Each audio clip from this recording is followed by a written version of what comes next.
কাৰোবাক সঁচা ভাল পোৱাটো পাপ নেকি প্ৰণৱ? নহয়, কিয় বা সুধিলি? নহ'লে আমি যাক সঁচা ভাল পাওঁ আমাক কিয় এৰি গুচি যায়?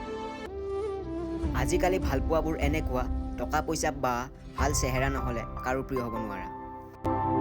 সঁচাকৈ তাইলৈ বৰকৈ মনত পৰে মোৰ, কিন্তু তাই মোক অকণে ভাবই নিদিয়ে।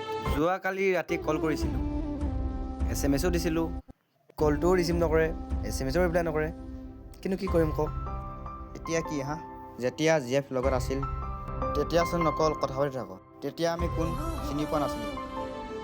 তই যেনেকৈ ভাবিছ কথাবোৰ সেনেকৈ একো নহয়, কাৰণ মই তাইক সঁচা ভাল পাইছিলোঁ, সেইটো কাৰণে টাইম দিছিলোঁ। মইতো নাজানো তাই মোক এৰি যাব বুলি। কেলা দুদিনৰ কাৰণে আহিব আকৌ গুচি যায় গৈ। বহুত বেয়া লাগিছে। হ'ব সেইবোৰ পাহৰি যায় এতিয়া। সেইবোৰ কথা মূৰৰ পৰা ওলাই ভাল কথা অলপ চিন্তা কৰ, যাতে নিজৰ জীৱনটো ৰঙীন কৰিব পাৰ। ব'ল যাওঁ এতিয়া।